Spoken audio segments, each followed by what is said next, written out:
mountain kingdom of Swaziland, the Red Cross van winds its way along the dirt roads and up to the remote rural homesteads.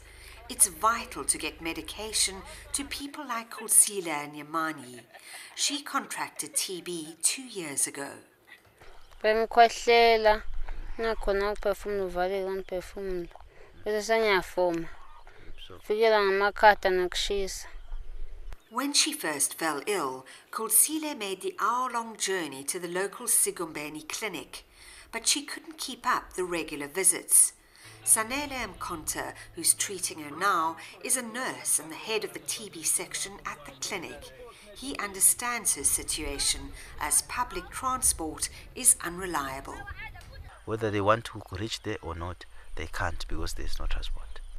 Kursila couldn't take her medication every day as required. She developed a virulent strain called multidrug resistant TB, which she's now on medication for. This strain of TB often occurs when patients don't complete their initial treatment or the incorrect medicine is prescribed by their doctors. You can also be infected by living or working close to somebody who has MDR TB. The Bafalali Swaziland Red Cross decided to strengthen its home-based care. Home-based care allows people on treatment for MDR TB to stay at home instead of being hospitalized for many months, often far away. With the help of the Lilly MDR TB Partnership, Sanele now visits more people in their homes.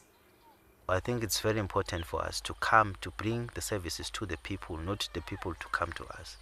If we can do that, I think we can eliminate it in Swaziland completely.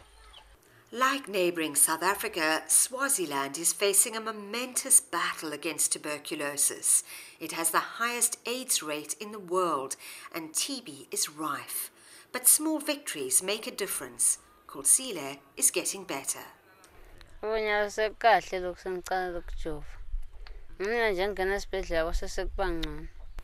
Home visits are vital, believes Nati Gumedi, the Secretary General of the Bafalali Swaziland Red Cross Society. For us, going closer to the people is the key. We also would like to provide the service at community level, make sure that our nurses are given capacity to provide testing and treatment at the community level. Nurses and healthcare workers are especially vulnerable to TB, and in the bustling commercial capital of Manzini, there's now a special clinic for them. Nurse Laureen Dlamini has come to the Swaziland Wellness Centre to be treated for tuberculosis.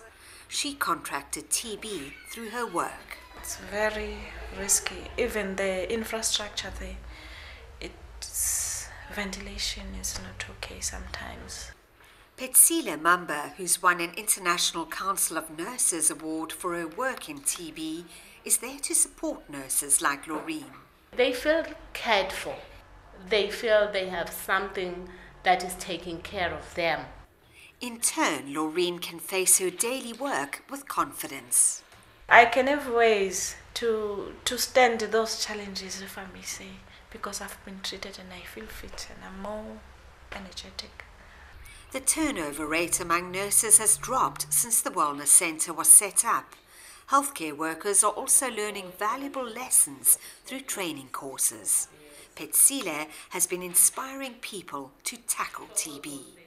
When I'm at work, sometimes I go outreach to all the facilities in the country, spreading the word of TB, encouraging health workers to talk about TB on their own setting, to talk about TB with their patients, to talk about TB in their families. It's clear that a passion for treating TB is needed in this small African country, as it is around the world, believes Luchika Ditchu, the Executive Secretary of the World Health Organization's Stop TB Partnership. We need to do everything we can to dramatically reduce tuberculosis globally. We can do it only in partnership. And only if we can work together, we can find new ways to prevent, diagnose and treat tuberculosis. Despite hardship, the people of Swaziland are resilient. There are many who are determined to work together to beat the scourge of TB and AIDS so that the children of this country can move into the future with hope.